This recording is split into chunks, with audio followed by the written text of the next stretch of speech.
지금 미국 물가가 다소 불안한 상황이 아닙니까? 미국 경제 성장이 둔화되면서 원유 수요도 둔화될 것이다.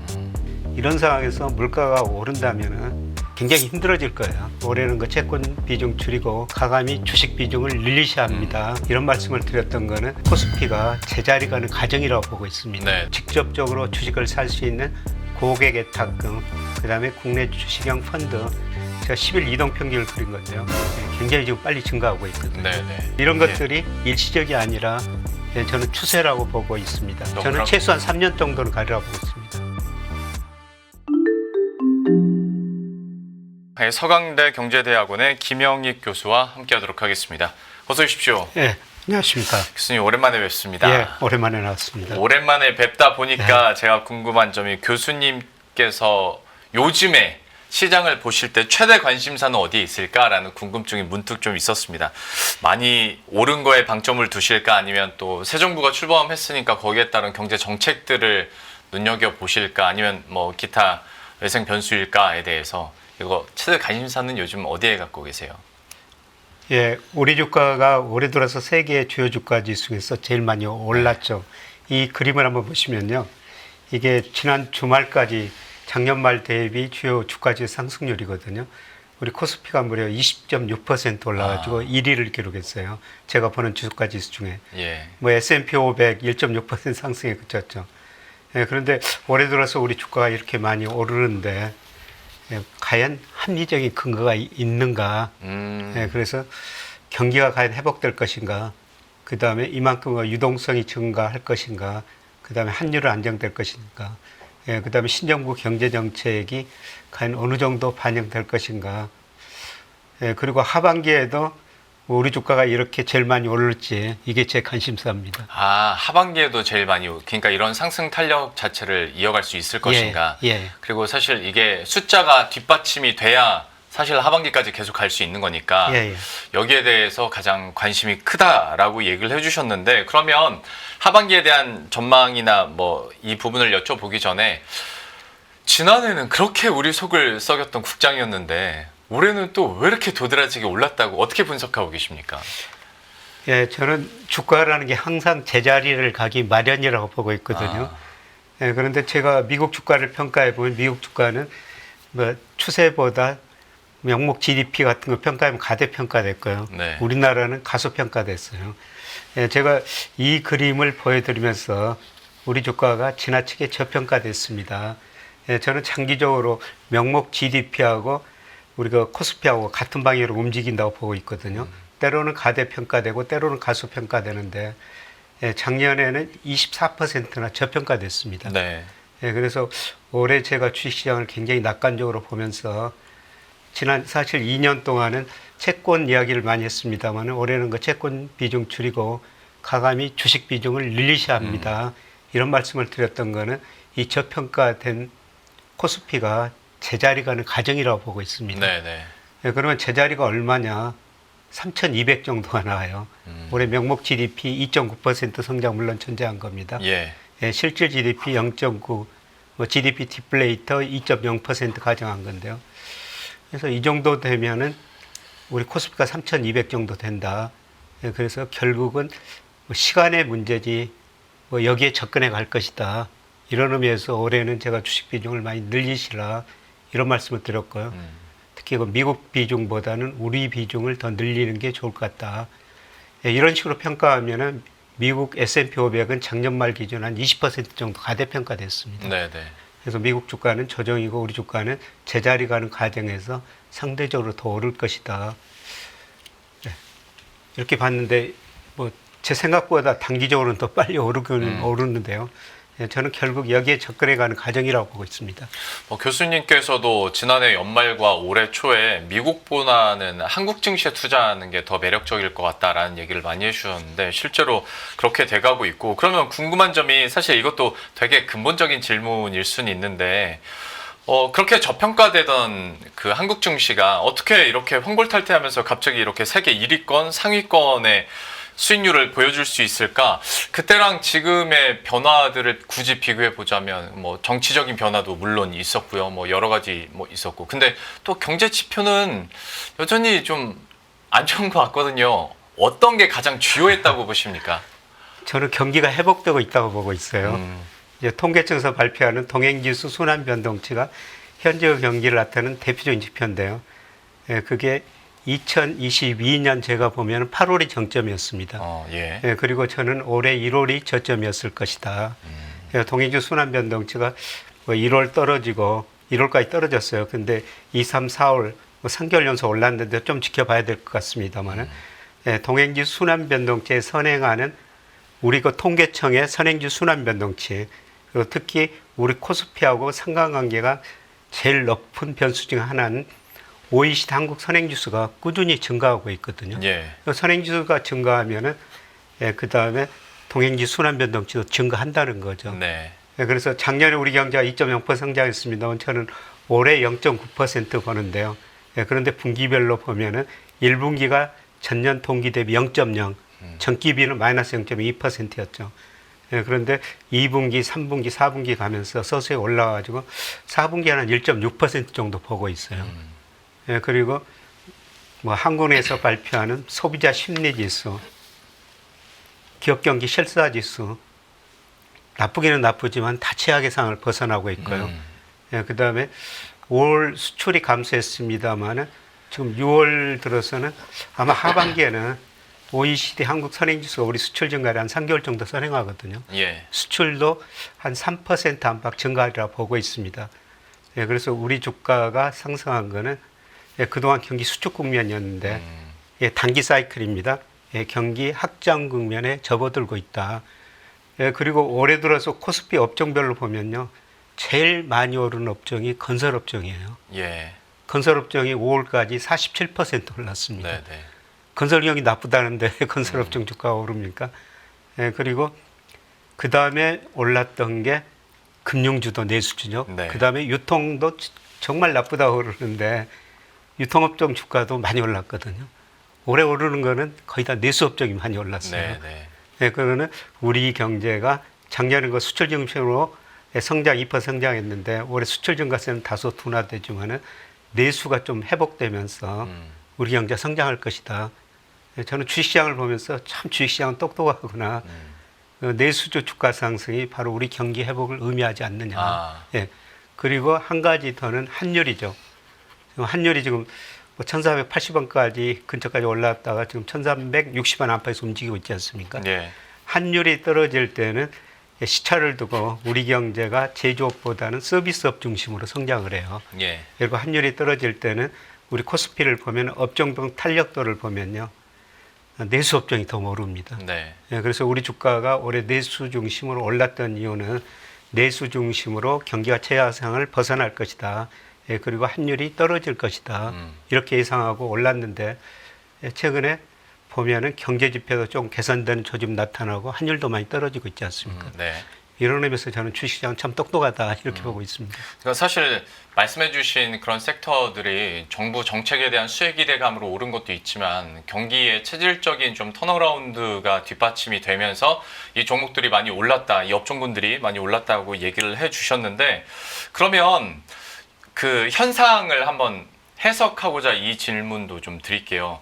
최근 들어서 단기 부동자금의 증가세가 사실 뭐 금융위기 이후부터 계속 꾸준히 증가하긴 했습니다만은 요즘에 관련 기사들도 좀 나오고 있고 뭐 대표적으로 MMF 자금도 많이 들고 그다음에 뭐 증시에서는 고객 예탁금도 지금 어느새 많이 오른 상황인데 사실 이걸 나쁘게 해석하자고 하면 마땅한 투자처가 없어서 계속 여기에 좀 갇혀 있다라고 할 수도 있겠지만 지금 분위기에서는 그런 것 같지는 않은데 이걸로 좀 어떻게 해석해야겠습니까? 예, 저는 저 은행의 금리가 많이 떨어졌기 때문에 네. 예, 자금이 이제 수익률을 높은 것을 찾아 이동하는 과정이다 그렇게 보고 있습니다. 아, 예, 사실 2022년 하반기 무렵에 우리가 1년 만기 은행 정기예금 금리가 5%였거든요. 예. 예, 사실 뭐 저도 그때 제 금융자산 일부를 은행에 가입할 정도였습니다만 그런데 2.5% 안팎으로 떨어졌어요. 네. 제가 보기에는 이것도 높습니다. 아마 내년 상반기 가면 2% 안팎으로 떨어지고 또 추세적으로 하락할 거라는 겁니다. 그래서 은행예금 금리가 떨어지다 보니까요. 예, 자금이 은행 정기예금에서 서서히 이제 빠져나오고요. 새로운 투자처를 찾는 것 같습니다. 이 그림은 제가 단기 부동자금인데요. 단기 부동자금은 뭐 정의학에 따라 다릅니다. 그런데 돈이라는 게 저는 눈이 있어가지고 수익률 높은 대로 언제든지 이동할 수 있는 자금들 예. 이런 걸 단기 부동자금이라고 정의하는데요. 뭐 현금 통화, 요구불예금, 수시 입출식 저축성예금 이런 것들인데요. 이런 것들이 꾸준히 증가하고 있거든요. 예, 그래서 1년 만기 정기예금에서 이제 이런 단기 자금으로 몰려들고 있다.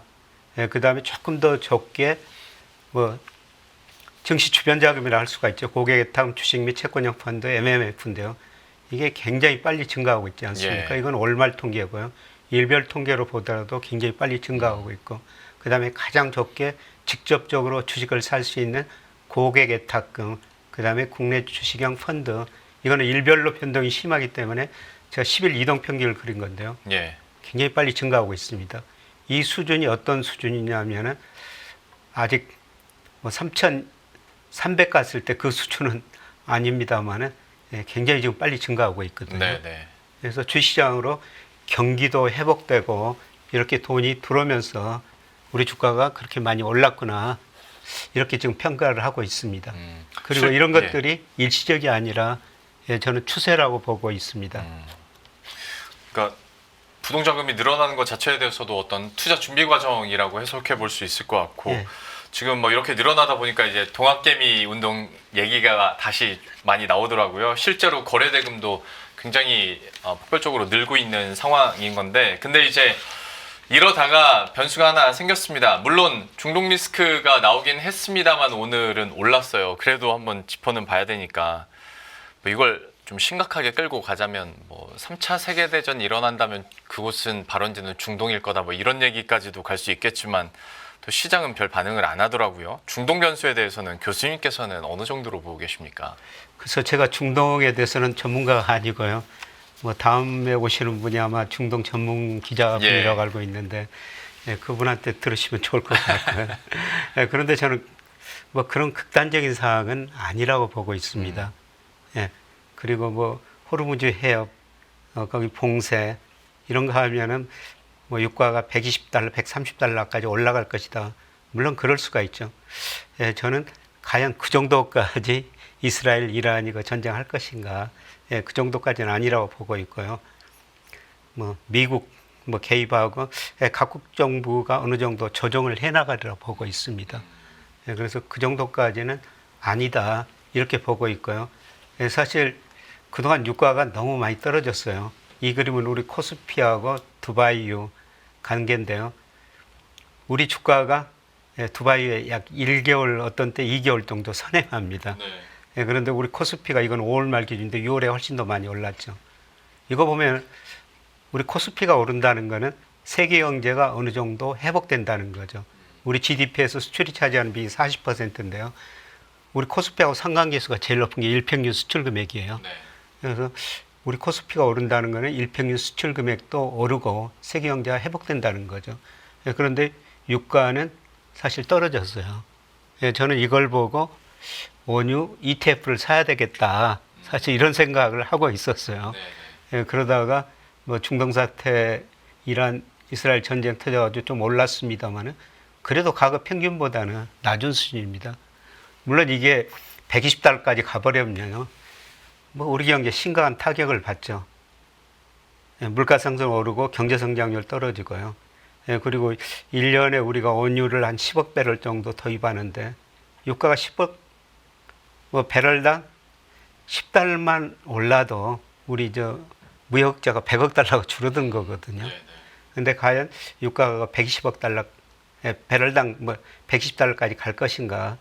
저는 그거는 아니라고 보고 있고요. 그다음에 제가 최근 2주 동안 미국 여러 군데 좀 돌아다니다 왔습니다. 그런데 미국 경제가 소비 중심으로 제가 이축되는 모습을 뭐 미국 사람들하고 대화하면서 좀 알 수가 있었어요. 미국이 2020년 코로나 때문에 미국 정부가 돈을 정말 많이 쓰고 돈을 많이 풀었죠. 그 후유증이 지금 나타나고 있습니다. 물가는 오르고 그동안 소득에 비해서 지출을 너무 많이 했고 금리가 오르다 보니까 미국 가계가 소비를 줄일 수밖에 없는 상황일 것 같습니다. 그래서 아마 미국 경제가 저는 뭐 작년에 2.8% 성장했습니다. 뭐 일부가 컨센서스 보니까 1.4%인데 그거 이하로 떨어지리라 보고 있어요. 네네. 그래서 미국 경제 성장이 둔화되면서 원유 수요도 둔화될 것이다. 예, 그리고 지금 미국 물가가 그래도 다소 불안한 상황이 아닙니까? 이런 상황에서 물가가 오른다면은 아마 트럼프 지지 지금 문제가 많이 드러나고 그렇죠. 있습니다. 예. 굉장히 힘들어질 거예요. 트럼프 자체도 예, 극단적인 상황까지 가는 거는 원하지는 않을 것 같습니다.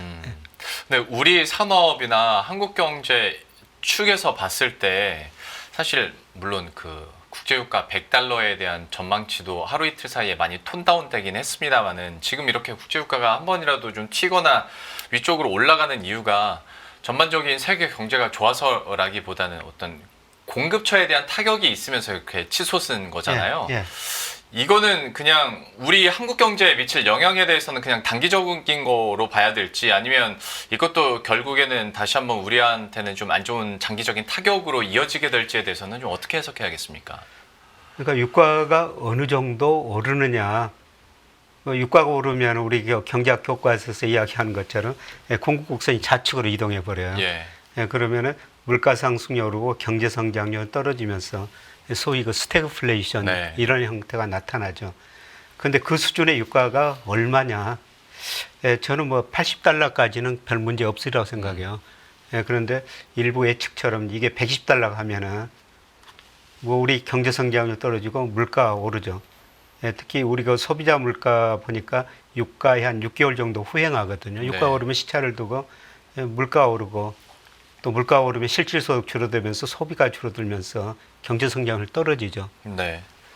그런데 전제 조건은 유가가 120달러 뭐 이 정도 오른다는 건데요. 앞서 말씀드렸으면 제가 뭐 중동 전문가가 아니니까 어떤 식으로 이 사건이 전개될지는 잘 모르겠습니다. 그러나 유가가 그 정도는 오르지 않을 것이다. 저는 그런 전제를 하고 있습니다. 알겠습니다. 그 어느 정도 레인지에서 국제 유가가 움직이는지도 그래서 한번 면밀히 살펴봐야 될 것 같고요. 아무래도 거시적인 측면에서 경제에 대한 현상 분석과 또 전망들을 계속 여쭤보다 보니까 앞에서 어느 정도 설명을 해주셨지만 이 질문을 또 드려야 될 것 같습니다. 사실 뭐 소프트 데이터야 어느 정도 이렇게 반등을 하고 있다라고 설명을 해주셨는데 하드 데이터격인 지표들은 뭐 사실 경제 성장률도 1분기에 이미 역성장을 했고 2분기 연속 역성장에 대한 걱정거리들도 있고 경제 전망치도 IMF든 한국은행이든 다 반토막되고 있는 상황이라 야 이게 결국에는 다시 좀 증시의 이런 분위기도 잡아먹지 않을까라는 일말의 걱정은 좀 있습니다. 여기에 대해서는 좀 어떻게 보시는지 이것도 좀 분석을 해주시죠. 물론 경제 회복 속도는 좀 느릴 거예요. 작년에가 2.0% 성장했습니다만은 뭐 한국의 KDI 0.8% 예상하고 있죠. 그런데 저는 뭐 조금 더 너프리라고 생각하는데요. 저도 오랫동안 경제 전망을 해왔습니다만은 경제 성장률이 낮아지면은 전망 기관들이 뒤따라서 계속 낮춰요. 네. 지금 그렇게 해오고 있죠. 뭐 대표적으로 한국은행도 얼마 전에 3월인가요? 맞아요. 1.5% 예상하다가 이번 5월에 0.8%로 내리고. 그런데 올라가기 시작하면요, 또 뒤따라서 올리거든요. 네. 저는 하반기는 뒤따라서 전부 올리는 국면이라 보고 있어요. 물론 그 소비 안 좋죠. 그러나 제가 그 소비 그 4분기 이동 평균을 구해 보니까요, 전부 바닥은 탈피하고 있습니다. 네. 내구재, 준내구재, 서비스 소비. 그리고 한국은행 그 소비자 심리 지수를 보면요, 물론 그 소프트 데이터입니다만은 지난 5월에 101.8 나왔어요. 예. 과거 평균 100을 넘어선 거죠. 우리 소비자들이 물론 그 주가 상승 영향 받았으리라고 생각합니다만은 뭐 과거 평균보다 낙관적이거든요. 그리고 기업 실사 지수 개선되고 있습니다. 이런 지표들을 볼 때 저는 1분기가 저점이고 2분기부터는 성장률이 올라가고 이제 2분기 이후로는 다 뒤따라서 올해 경제 성장률을 올리는 국면이 아닌가 그렇게 전망하고 있습니다. 그리고 어떻든 정부가 추경 예산 편성해 가지고 계속 그 지출을 늘리고 있지 않습니까? 네. 이것도 경제 성장에 어느 정도 기여를 할 거예요. 그렇습니다. 예. 네네. 안 그래도 그거 여쭤보려고 그랬어요. 그래서 하반기에는 어느 정도 턴어라운드가 예상된다면 이건 사실 전략적인 측면과도 결부할 수 있는 거니까 여쭤보는 건데, 그러면 하반기에 좋아지는 게 이렇게, 그러니까 그 경제 성장률을 다시 끌어올릴 수 있는 요인이 수출 쪽에 많이 있다고 보시는지, 아니면 내수 활성화, 그 중에서는 뭐 정부 정책과 같은 추경 얘기도 방금 해주셨는데, 그런 내수가 먼저 좀 신호탄으로 경제를 이끌어 갈 것인지에 대해서는 어디에 조금 더 비중을 둘 수 있을까요? 저는 내수라고 보고 있습니다. 그래서 아까 말씀드렸습니다. 우리 거 업종별 코스피 상승률을 보면은 내수주가 올해 많이 올랐거든요. 맞아요. 네. 근데 주식시장은 그런 내수 회복을 미리서 반영했다는 겁니다. 그래서 작년에는 수출이 증가하면서 2.0% 성장했는데요. 작년보다 수출 증가율은 올해 많이 둔화되고 있어요. 특히 올해는 마이너스고, 아마 하반기에는 저는 3% 안팎이라고 그러는데, 작년보다 수출 증가율은 둔화되는데 내수, 소비, 그다음에 설비 투자 이런 것들이 증가하면서 올해는 우리 경제 성장 기여도에서 내수의 성장 기여도가 좀 더 높아지리라고 보고 있습니다. 실제로 뭐 정부에서도 추경 집행하면 한 0.3%포인트 정도는 끌어올리는 효과가 있을 거라고 얘기를 하는데, 사실 이거는 좀 민감한 질문일 수는 있겠습니다만, 교수님께서 보시기에 지금 추경 나오는 규모가 한 20조 플러스 알파? 많은 사람들이 뭐 부족하다고 하는 사람들도 있는데, 규모나 그 효과에 대해서는 혹시 좀 어떻게 예견하세요? 저는 뭐 규모가 좀 적다고 생각하고 있습니다. 그러니까 우리 경제 구조적인 문제점하고 단기 사이클적 문제점이 있는데요. 예. 지금 우리 잠재 성장률이 1980년대 10%였어요. 그런데 지금 2% 약간 밑으로 떨어졌고요. 그다음에 잠재 성장률이 떨어졌는데도 우리 경제가 지금 그보다 능력 이하로 성장하고 있거든요. 네. 그래서 우리 과제는 일단은 능력만큼 성장하자는 겁니다. 그래서 우리 잠재 성장률이 한국은행, 뭐 KDI 올해부터 뭐 앞으로 5년간 1.8 혹은 1.5% 성장하고 있는데요. 1.8%까지 성장해야 된다는 거죠. 그러려면은 정부가 돈을 많이 쓸 수밖에 없다. 그래서 저는 추경 이거로 끝나지는 않을 거로 보고 있습니다. 또 3차 추경이 나오고요. 아마 그것 때문에 경제 성장률이 다소 올라갈 거라고 보고 있습니다. 그런데 이제 그 다음 문제는 우리가 잠재 성장을 끌어올려야 되는데요. 예. 그거는 좀 시간이 많이 걸릴 것 같습니다. 근데 이번 우리 정부 대통령실 보면은 명칭을 많이 바꾸더라고요. 옛날에 경제 성장이라 경제 수석이라고 그랬어요. 네네.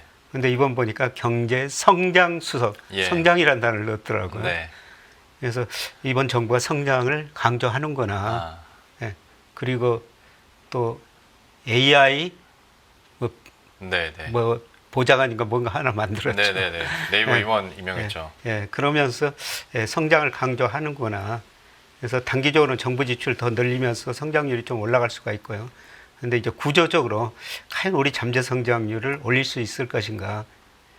예를 들어 가지고 우리 역대 대통령 재직 시 보면은 대통령이 바뀔 동안 성장률이 계단식으로 떨어졌어요. 그래서 박정희 전 대통령 때 우리가 10.3% 성장했는데요. 그다음에 김대중 전 대통령 때 IMF 경제위기를 겪으면서 구조조정하면서 30대 재벌 중 11개가 해체되면서 기업이 없어지니까 투자가 줄어들고 근로자 해고 되면 소비가 줄어들면서 5.7%로 떨어졌고요. 지난 윤석열 정부 때 성장률이 2.1%였어요. 그런데 지금 이대로 간다면 이번 정부 5년은 아마 한국은행 잠재 성장률 추정한 것처럼 1.8% 정도 나오거든요. 그런데 과연 이번 정부가 성장률을 올릴 수 있는지 3% 지금 목표 제시하고 있는 것 같습니다. 3% 되면은 대통령이 바뀔 때만 성장 계단이 떨어졌는데 처음으로 올라서게 되는 거거든요. 근데 그거는 제가 보기에는 쉽지 않아 보입니다.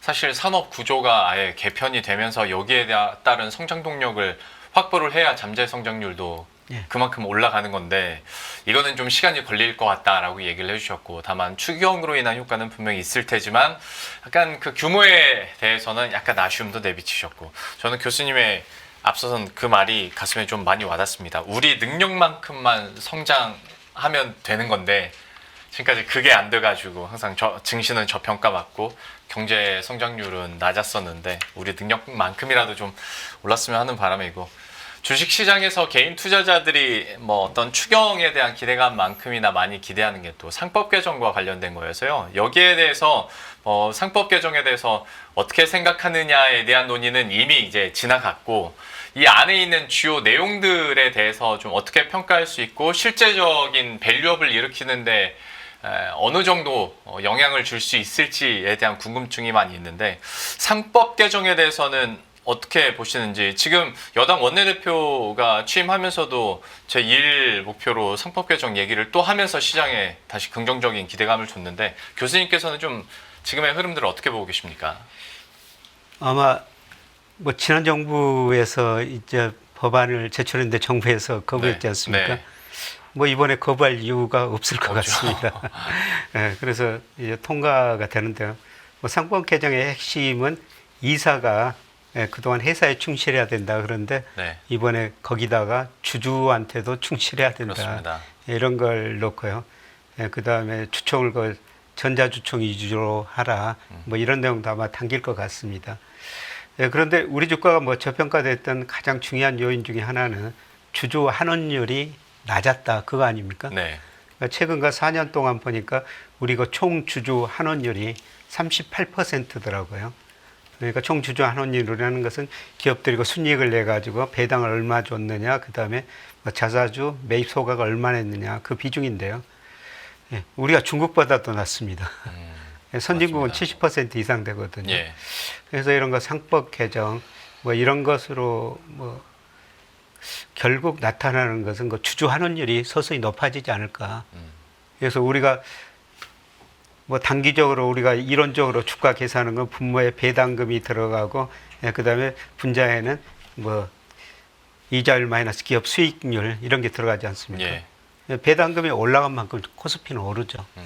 이런 거는 좀 시간을 두고 좀 긍정적이라고 보고 있습니다. 아, 사실 그러니까 예전에도 한번 방송에서 말씀드린 적은 있는데, 회사 이익하고 주주 이익하고 서로 다르다고 생각했던 것 자체가 사실 말이 안 되는 건데, 지금까지는 우리 산업이나 우리 기업 구조의 특수성 때문에 그게 좀 구별돼서 생각이 되다가, 이번에 상법 개정을 하면서 여기에 이제 회사와 주주의 이익까지도 좀 추구하는 이사의 충실 의무가 나타났고, 이외에도 뭐 집중 투표제나 3%룰 관련해서도 이야기들이 왔는데, 사실 우리 개인 투자자 입장에서는 이게 실제 기업의 가치를 끌어올릴 수 있을까에 대해서, 그러니까 단기적으로 주주 환원만 늘어나는 게 아니라 실제 기업 가치가, 그러니까 그 밸류를 제대로 측정할 수 있을까에 대해서 많이 궁금해 하실 것 같습니다. 기대감도 높고요.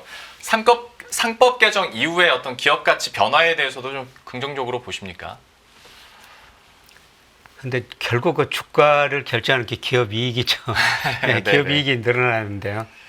그런데 제가 보는 거는 기업 이익이 뭐 같은 수준이라도 주주 환원율이 높아진다는 겁니다. 네. 그만큼 우리 주식시장에서 PER, PBR이 높아질 수가 있다는 겁니다. 네. 혹시나 그러면 이거는 상법 개정을 예전에 반대하던 쪽에서 했던 얘기인데, 굳이 이렇게 끌고 와 보자면, 주주 환원율은 높아지는데 오히려 이것 때문에 기업 이익이 줄어드는 거 아니야? 아니면 경영권에 대한 리스크가 더 생기는 거 아니야? 라는 얘기들도 하긴 하는데, 이 부분에 대해서는 걱정 안 해도 되겠습니까? 저는 그래서 사회적 대타협이 필요한 시기라고 보고 있거든요. 뭐 주주와 그 다음에 뭐 기업 경영자들, 그 다음에 크게 보면은 우리 뭐 가치 격차가 너무 커져가지고 사회적 대통합이 필요하고요. 뭐 기업 간에도 노사 대타협이 필요하다고 보고 있습니다. 네. 그 다음에 제가 뭐 주총 가보면은 뭐 주주도 변화하고 있고 기업도 변하고 있는 걸 보고 있습니다. 네. 뭐 제가 주총 가면 이제 주주들이 많은 발언을 하더라고요. 그냥 일반 소액 주주들이 와가지고. 그래서 왜 배당을 그것밖에 안 주느냐. 심지어는 제가 어떤 주총에 갔더니 기업 CFO가 그 주총에 참여했는데 자사주 가지고 있느냐. 안 가지고 있다니까 어떻게 CFO가 자사주도 안 가지고 있느냐. 정보를 찔렸네요. 그러면서 주주가 좀 호통을 치던데. 그래서 그 CFO가 사겠습니다. 뭐 그런 식으로 주총에서 얘기인데, 저는 뭐 주주 그 다음에 기업들도 좀 변하고 있는 과정이라고 보고 있습니다.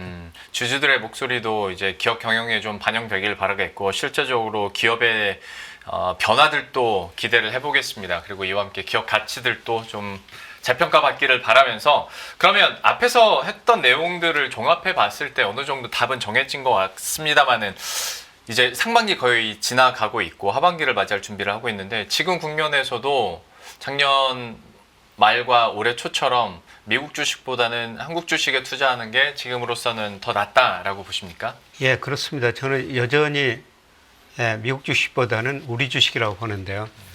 예, 그런데 이 그림 보시면 코스피하고 S&P 500 상대 지수하고 달러 인덱스예요. 예. 달러 인덱스가 오를 때는 코스피보다 S&P 500이 더 많이 올랐습니다. 예. 상관계수가 마이너스 0.8이나 되거든요. 굉장히 높습니다.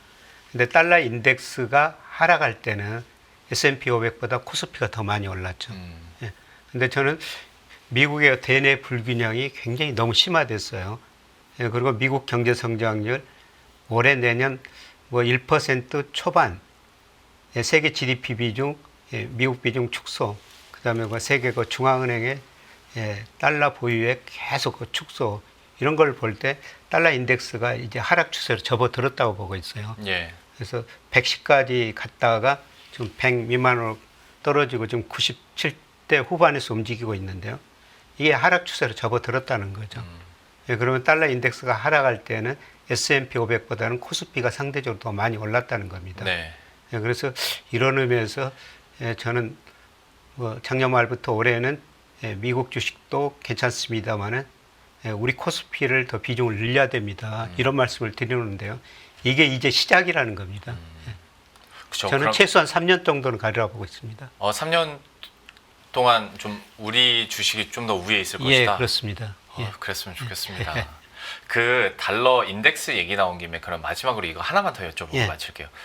지금의 환율 상황들 있잖아요. 예. 이게 경제에 득이 될 것인가 아니면 실이 좀 더 큰 것인가 어느 정도 이제 생각해야 될 수준에 와 있는 것 같습니다. 1360원, 1300원대로 많이 떨어졌고 지금의 상황들 환율 외환 시장은 좀 어떻게 보고 계십니까? 예. 우리 저 환율을 결정하는 게 미 달러 인덱스, 엔달러, 이안달러, 한미 금리자 경상수지거든요. 네. 이거로 제가 적정 환율을 추정해 보면요. 예, 지난 5월 말 현재 17% 원화 가치가 저평가됐습니다. 예. 근데 2009년에 우리 원달러 환율이 한 30% 저평가됐었죠. 이게 그 1,590원대였었어요. 예, 그리고 세계 경제 안정되고 달러 인덱스 하락하니까 1,030원까지 떨어지면서 고평가 영역에 들어섰는데요. 지금 우리 원화 가치가 지나치게 저평가됐다는 겁니다. 예, 저는 제자리 가는 과정에서 환율이 지금 1,360원 안팎까지 떨어졌고요. 예. 계속 떨어질 거라고 보고 있습니다. 예. 혹시 그 레인지도 어느 정도? 저는 보이시나요? 이거로 하면 적정 수준이 1,200원 정도 나와요. 아, 그래요. 그래서 제가 당장 그 1,200원 간다는 게 아니고요. 2009년에 1,590원에서 1,030원까지 가는 과정, 이게 저는 중기적으로 진행되리라고 보고 있어요. 1,200원에 접근해 가는 과정이 앞으로 전개될 것이다. 1,200원대로 갔을 때 수출 기업들의 변수는 안 생깁니까? 근데 우리가 달러에 대해서만 강세고요. 예. 엔이나 유로, 아, 이하나도 다 강세를 보일 거로 보고 있어요. 예. 예, 저는 뭐 올해, 내년, 내후년 예, 달러만 약세라고 보고 있거든요. 다른 나라 통화 가치는 누가 더 상대적으로 강세냐, 거기에 달려있지만 다 강세라고 보고 있습니다. 그러네요. 네네. 그러니까 우리가 미국으로 수출하는 데는 예, 부정적으로 작용하겠죠. 네. 예, 그런데 나머지 국가, 뭐 우리 수출 비중 보면은 뭐 미국 비중이 뭐 18.6%, 중국 비중 18.4%, 미국 비중이 아직 최고거든요. 예, 그런데 아세안, 인도 이쪽 둘이 합치면 21%고 또 유럽 비중도 한 10% 되거든요. 다른 쪽으로는 수출하는데 별 문제가 없다는 겁니다. 환율이. 아, 네네. 예. 매일 돈을 쓰는데 그 가치는 누가 정할까요? 정답은 슈퍼달러 슈퍼리치에 있습니다. 복잡한 공식은 빼고 투자 타이밍을 잡는 환율의 핵심만 담았습니다. 빠르게 변화하는 금융시장, 그 중심엔 언제나 환율이 있습니다. 오늘부터 환율과 썸 타볼까요?